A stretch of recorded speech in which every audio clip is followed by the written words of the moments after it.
noches, señores televidentes. Una vez más nos encontramos acá en el programa Concepciones, conversando con académicos de la Facultad de Ciencias Biológicas. En esta oportunidad me acompaña el doctor Luis Aguayo del Departamento de Fisiología. Buenas noches, Luis. Buenas noches, profesor. Y me acompaña también el doctor Francisco Nolar del Departamento de Biología Celular. Buenas noches, Francisco. Buenas noches, profesor. Entre los tres trataremos de desarrollar un tema fascinante, la neurociencia. La neurociencia es un tema que principalmente abarca todo lo que tiene que ver con el sistema nervioso central y los órganos dependientes de este. Pero, dado la amplitud del tema, nos referiremos principalmente a lo que es cerebro. Hemos estructurado un programa en donde hablaremos primero de la estructura del cerebro, los componentes celulares de él. Posteriormente veremos algunos efectos que tienen moléculas que interaccionan con él. Y finalmente también veremos los daños que se producen y algunas alteraciones de él y las consecuencias que tienen para la salud. Y al término del programa trataremos de que nuestros invitados nos comuniquen de manera muy breve los hallazgos o las líneas de investigación que desarrollan en sus laboratorios. También tenemos una serie de videos que hemos tomado en los laboratorios de la Facultad de Ciencias Biológicas para ir apoyando nuestra conversación. Y para comenzar, empecemos por el principio, como dicen. Luis, cuéntame, respecto del desarrollo del sistema nervioso, esta estructura que está integrada por tantos tipos celulares, ¿no es cierto? Bueno, realmente es un proceso fascinante, porque a partir de unas cuantas células, terminamos con 10 billones de células, células cada una de ellas muy complejas, como lo van a ver posteriormente con mi colega Francisco, y la complejidad de esto entonces nos da una característica que son bastante especiales, porque tenemos comportamientos que son bastante complejos. Por ejemplo, pueden variar del control motor hasta las emociones, y todo eso es de gran importancia para el día a día y cómo nos movemos en nuestras vidas en una forma regular. Por lo tanto, tenemos que pensar que de 2 células o de 3 células vamos a generar una enorme complejidad con billones de células, y todas esas tienen que interactuar en una forma bastante compleja y al unísono, de tal forma que se generen comportamientos específicos. Qué fascinante, Francisco, pero Luis planteaba que a partir de unas pocas células, que podríamos decir las células basales, troncales, tú le vas a dar los nombres específicos particulares, se desarrolla todo esto, ¿no es cierto? Así es. Bueno, buenas noches. Primero quiero agradecer al profesor Martínez por la invitación al programa y felicitar a la Facultad de Ciencias Biológicas por esta gran iniciativa. Referente al sistema nervioso, bueno, la mirada del desarrollo del sistema nervioso ha cambiado bastante en los últimos 10 años. Yo creo que después de muchos años donde se tenía una visión bastante estática de esto, se han incorporado diferentes elementos celulares.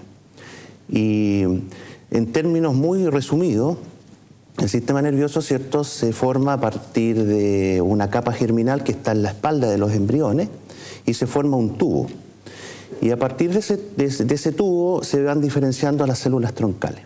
Lo que se ha descrito en los últimos 10 años, que lo primero que se diferencia, ¿cierto?, lo primero que aparece como células en este tubo son unas células que se llaman glías, glía radial específicamente, es una célula muy larga, y a partir de esta glía radial, en la segunda mitad del desarrollo aproximadamente embrionario, se van diferenciando primero en un periodo inicial, ¿cierto?, las neuronas, que van colonizando en este caso la corteza del cerebro, y posteriormente termina este proceso de diferenciación de neuronas para originar un segundo tipo celular que es muy importante también en el sistema nervioso, que son las células tipo gliales.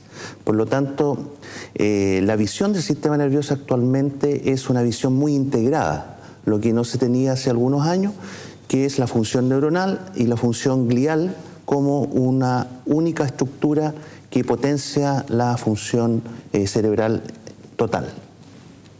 Excelente. Y Luis, tú mencionaste que una de las principales características de estas células era sus interrelaciones y específicamente sus comunicaciones. Claro. Bueno, volviendo de nuevo al tema del desarrollo, hoy día se reconoce bastante que la estimulación es fundamental para las conexiones. Dependiendo de la estimulación, por ejemplo, los primeros meses, los primeros años de vida, las células se van a conectar entre ellas, permitiendo comportamientos complejos del ser humano.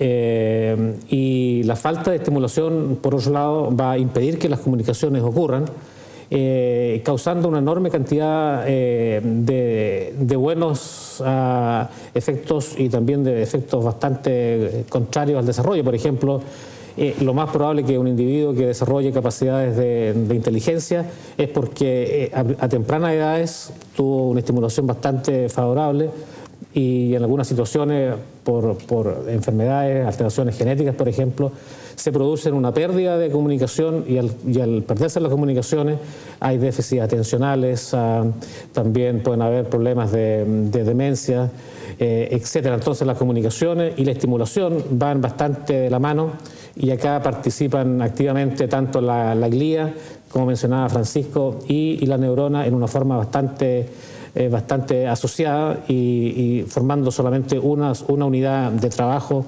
que es la sinapsis, a la cual nos vamos a referir más adelante. Francisco, ¿algo más que agregar? No, solamente antes de ir a la sinapsis, que es... Yo creo que vamos a luego integrar este concepto que es tan importante en el sistema nervioso, que es el concepto de sinapsis. Y con Luis vamos a tratar de dar la visión actual que hay, que se denomina sinapsis tripartita. Y es un concepto bastante nuevo, yo creo que Luis lo puede comenzar a desarrollar y ahí lo complementamos con algunos otros datos. Exactamente, porque una de las propiedades fundamentales del sistema nervioso es la comunicación, y esa comunicación se efectúa mediante una estructura muy en particular que ya la hemos mencionado y se llama sinapsis. Entonces, Luis, ya te dejaron el guante tirado, así es que la sinapsis. Bueno, ¿qué es lo que es la sinapsis? La sinapsis fundamentalmente es comunicación, es asociación entre dos neuronas en particular. Es una región bastante especializada con muchas proteínas. Uno puede hablar de cientos de proteínas. Y hay dos elementos que son fundamentales, la parte presináptica y el elemento postsináptico. Y tiene que haber entonces una comunicación desde la pre a la pos. En la mayor número de células, esto ocurre a través de mediadores químicos. Entonces, el cerebro, por ejemplo, tiene una enorme cantidad de mediadores químicos de distinta naturaleza, y cuando se produce un estímulo, se liberan mediadores químicos y estos mediadores químicos van a ser capaces de activar la célula que está a continuación, es decir, la célula postsináptica, y esta estimulación puede ser tanto excitatoria, por ejemplo, por el mediador químico que se conoce como glutamato, o inhibitorio por el inhibidor químico GABA, que es muy habitual en el cerebro. Y a partir de esto va a haber una suma tanto de excitación como inhibición para dar efectos basales que están relacionados con el comportamiento normal del individuo o del animal. Si uno mirara con un microscopio muy potente, vería que hay estructuras que son unas verdaderas vesículas, y las vesículas están llenas de neurotransmisor, y este neurotransmisor se libera en el espacio sináptico entre las dos células, y esta liberación es capaz de activar el receptor postsináptico, que es una proteína muy pequeña, una proteína que no tenemos la capacidad para visualizar por microscopios, y bajo condiciones muy específicas somos capaces de visualizar, porque aquí estamos hablando de tamaños pequeños del orden del Armstrong, es decir, una fracción muy pequeña de un milímetro. Y lo importante sí es que hay fenómenos complejos de liberación de neurotransmisores, y en base a eso las células empiezan a conversar eléctricamente, y esa conversación nos da ahora comportamientos que pueden variar desde un movimiento hasta una emoción. O sea, estamos hablando de la sinapsis en la forma en que entonces se produce esta comunicación, pero sin duda que esta sinapsis o estas células tienen que ser mantenidas, y justamente me parece que ahí es donde cumple el rol fundamental el tejido que tú mencionaste en la glía. ¿Es así? Exactamente. Entonces, mientras conversamos de la glía, señor director, ¿me puede mostrar el video de una sala de cultivo de células y que el profesor puede ir usando para aprovechar de explicar? Bueno, básicamente lo que se ve en la imagen es una sala de cultivo donde las células se aíslan y se pueden mantener con medios de cultivo específicos. Ustedes ven ahí los medios de cultivo de color rojo, ¿cierto? Las placas donde crecen estas células y también, en este caso, el estudiante de doctorado está, ¿cierto? Federico Rodríguez está alimentando estas células. Cuando ustedes digregan el sistema nervioso pueden aislar, como les decía previamente, dos tipos celulares, neuronas que se cultivan también en las mismas placas, o pueden aislar células gliales, vamos a dar un nombre, los astrocitos, que son un tipo de célula glial, y esas células entonces ayudan a las neuronas en su funcionamiento. Por ejemplo, lo que nombraba Luis referente a la sinapsis. Cuando se libera un neurotransmisor, este tiene que ser reciclado para que vuelva a entrar a la neurona y vuelva a cumplir el rol de liberación, y esa función la realizan los astrocitos. También los astrocitos administran la energía en el cerebro a través de la glucosa, incorporan la glucosa, la procesan, entregan derivados metabólicos a la neurona para que la neurona pueda cumplir con su función. Eso muestra que actualmente el sistema nervioso es una unidad absolutamente integrada entre elementos neuronales y elementos astrocíticos, y eso da, ¿cierto?, el funcionamiento actual del sistema nervioso.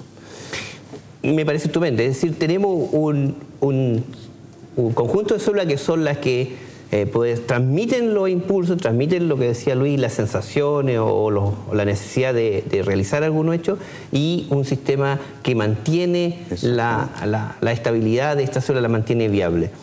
Habías mencionado tú un nuevo concepto de la sinapsis que nos quedó en el tintero, Luis. La sinapsis tripartita. Exacto.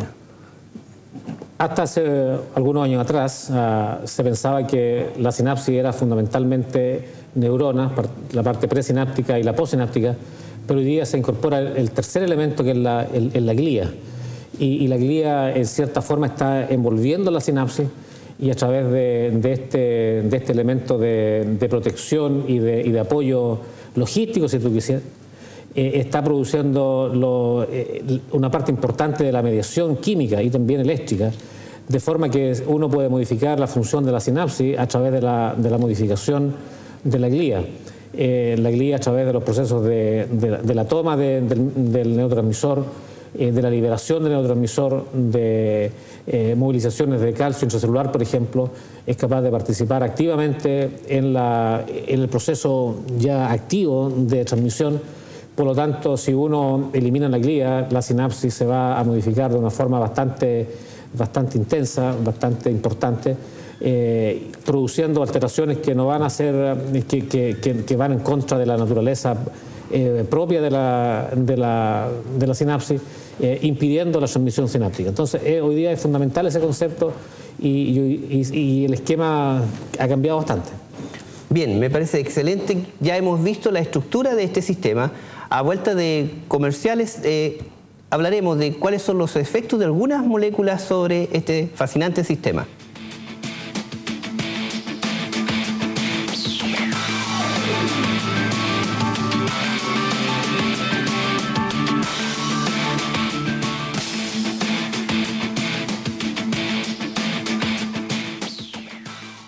Crece descubriendo los más importantes avances científicos.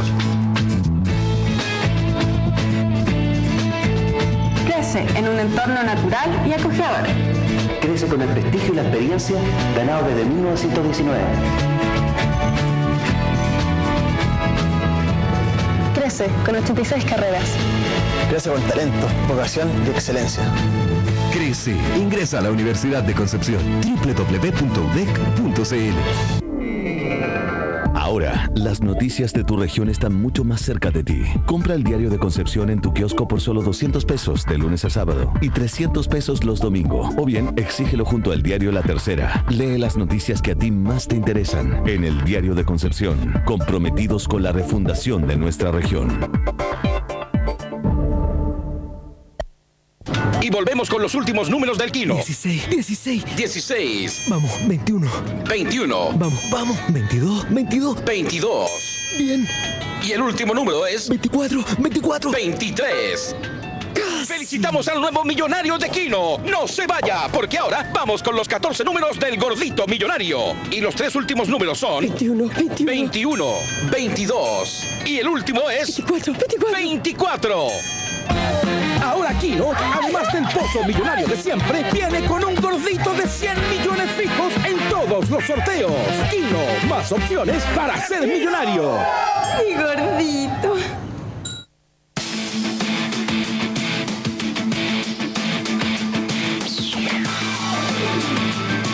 Bien, estamos de vuelta con el programa Concepciones, conversando sobre neurociencia con investigadores de la Facultad de Ciencias Biológicas.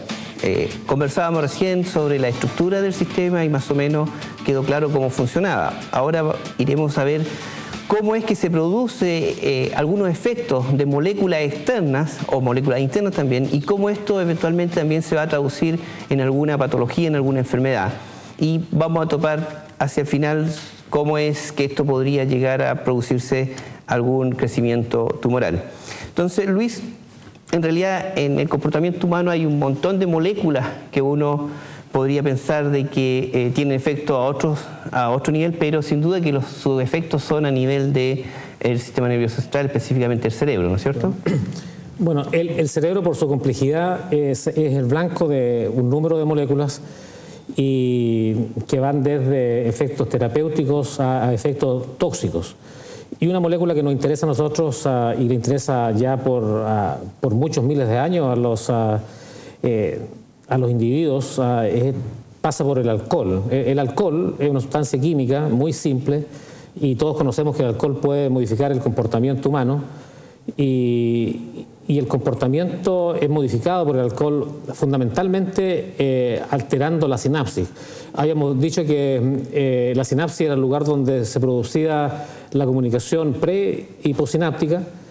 El alcohol interfiere con esa sinapsis y al interferir con esa sinapsis, la sinapsis deja de pasar información. Perdón, tenemos un video donde muestra alguna forma que se usan en el laboratorio de investigación de visualizar esto. Y Luis, tú podría aprovechar de seguir explicándonos lo que nos estábamos hablando del alcohol, aprovechando el video también. Claro, esos son estudios que se están realizando en tiempo real en una célula del sistema nervioso central.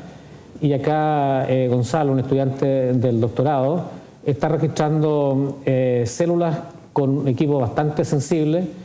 Y ustedes lo que ven ahí son deflexiones de corriente, y esas deflexiones de corriente involucra la activación de un número de receptores en estas células, o en otras palabras, activación de una sinapsis, y a través de esa activación de la sinapsis se producen esas deflexiones en la pantalla. Para realizar estos estudios es necesario utilizar unas pipetas muy finitas de una fracción de la cabecita de un alfiler, y todo esto está realizado con instrumentos de precisión. Los movimientos que se realizan con estos instrumentos son de una fracción de micra para poder contactar las células y poder registrar la actividad que están ocurriendo en una célula o en un par de células a través de la sinapsis. Bien. Y eso es lo que ustedes están viendo acá en el registro electrofisiológico. Bueno, entonces estábamos hablando del efecto, por ejemplo, que tú mencionabas, el alcohol, de los efectos sobre el comportamiento son por su efecto de interferencia o no en esta transmisión de esta señal desde una célula a la otra. Sí, efectivamente. Entonces, el alcohol, a través de esta modificación, es capaz de producir alteraciones en el comportamiento normal del individuo, produciendo una intoxicación inicialmente, y esta intoxicación puede variar hasta fundamentalmente una depresión completa del sistema nervioso, lo que lleva a la muerte por causas respiratorias y por alteraciones cardiovasculares. Y eso representa la importancia que tiene la comunicación eléctrica entre células. Si se altera, estamos en problemas. Pero los problemas del sistema nervioso central no solo se pueden deber a esta interferencia con la transmisión, sino que también en degeneración de los tejidos, ¿o no, Pancho? Exactamente. Bueno, uno de los grandes patologías, ¿cierto?, de la neurodegeneración es que es la destrucción del tejido cerebral. Frente a esto, obviamente, hay muchas corrientes de investigación para poder solucionar estos problemas, pero en los últimos años se ha generado una corriente muy fuerte que es referente a las células madre. Y esto es muy interesante porque yo les contaba al principio del programa que durante el desarrollo existen unas células que se llaman células radiales, y estas células, curiosamente, se mantienen en la vida adulta. Por lo tanto, está absolutamente definido actualmente que el cerebro tiene al menos un potencial en términos celulares para regenerar células del sistema nervioso. Y cuando digo regenerar células del sistema nervioso, son células tanto neuronales como células gliales. Entonces la idea actualmente es poder aislar estas células, conocer cómo mantenerlas in vitro, conocer cómo manipularlas, estimularlas a crecer in vitro, para después, ¿cierto?, transferirlas a las personas en áreas específicas para estimular regeneración del tejido cerebral. Probablemente esto en unos años más, 10 años más, va a ser prácticamente la medicina del futuro en términos de trasplante a nivel del sistema nervioso. Justamente porque uno de los principales problemas de degeneración es quizás el famoso Alzheimer, ¿no es cierto?, donde hay acumulaciones de algunas proteínas aberrantes, y yo tengo entendido que ustedes en ese sentido tienen una línea de investigación en su laboratorio. De hecho, tenemos un video de uno de los académicos del Departamento de Fisiología que trabaja en una línea buscando productos para tratar de parar algunos de estos efectos que hemos descrito sobre el sistema nervioso central. Señor director, si me da el video. Nuestro laboratorio está preocupado de hacer búsqueda de compuestos que tengan actividad sobre el sistema nervioso central y a partir de eso buscar aplicaciones en algunas enfermedades prevalentes o de importancia, como pueden ser enfermedades neurodegenerativas. Algunos de los hallazgos más interesantes que hemos tenido en esta unidad es caracterizar una toxina que intoxicó a unos niños que confundieron una planta con el maqui, ingirieron este fruto y sufrieron una intoxicación severa. Y nosotros tomamos esa planta e hicimos la separación y obtuvimos un compuesto responsable de esa toxicidad. Además, estamos evaluando la capacidad neuroprotectora de algunos extractos presentes en la flora nacional. Estamos hablando de maqui, de murtilla, los cuales estamos estudiando su mecanismo de acción y estamos viendo cuáles pueden ser sus aplicaciones en enfermedades neurodegenerativas como el Alzheimer o potencialmente el Parkinson. Así que esos son los hallazgos más interesantes que tenemos hasta el momento. Estamos trabajando con moléculas puras también, pero eso es como lo que nosotros pensamos que tiene una mayor proyección sobre la salud pública y las enfermedades que hoy en día están en la palestra de la investigación. Interesantísimo el trabajo del doctor Jorge Fuentealba. Y en ese sentido yo también sé que el doctor Carlos Opaso, que trabaja en conjunto contigo, Luis, trabaja en una línea de enfermedades neurodegenerativas. Claro. Yo creo que lo interesante de este tipo de programa es que a uno le permite también hacer, en cierta forma, analogías filosóficas, porque empezamos a hablar de desarrollo, pero la vida en sí es un ciclo. Entonces, la parte inicial es el desarrollo, pero llega la vida adulta y después hay una declinación. Lamentablemente nosotros estamos lejos todavía de la declinación, pero vamos a llegar, ¿verdad? Pero en el declinar del sistema nervioso es muy probable que ocurran procesos neurodegenerativos donde el cerebro empiece a perder sus capacidades. Y en algunos individuos, esto se conoce como la enfermedad de Alzheimer, y en estos individuos se produce una proteína que es dañina para el cerebro, y la misma proteína es capaz de destruir la masa encefálica, produciendo efectos bastante importantes y disminución del tejido encefálico. Pero lo importante de las investigaciones de Carlos es que también se está tratando de encontrar formas de retardar el proceso, porque a veces los procesos no pueden eliminarse, pero sí es posible retardar el proceso. Entonces, nuestra los intereses del Departamento de Fisiología es buscar herramientas para retardar el proceso, de forma que la enfermedad ahora no aparezca a una edad de 75 años, sino que aparezca mucho más tarde, donde ya la expectativa de vida son tan limitadas que va a causar un impacto muy distinto en el individuo. Y yo creo que otros laboratorios en otras partes del mundo también han llegado a darse cuenta que va a ser bastante complejo y difícil de controlar definitivamente el Alzheimer, y el proceso entonces está en retardarlo, y esa es donde estamos colocando muchas de nuestras apuestas con fármacos sintéticos y también algunos naturales.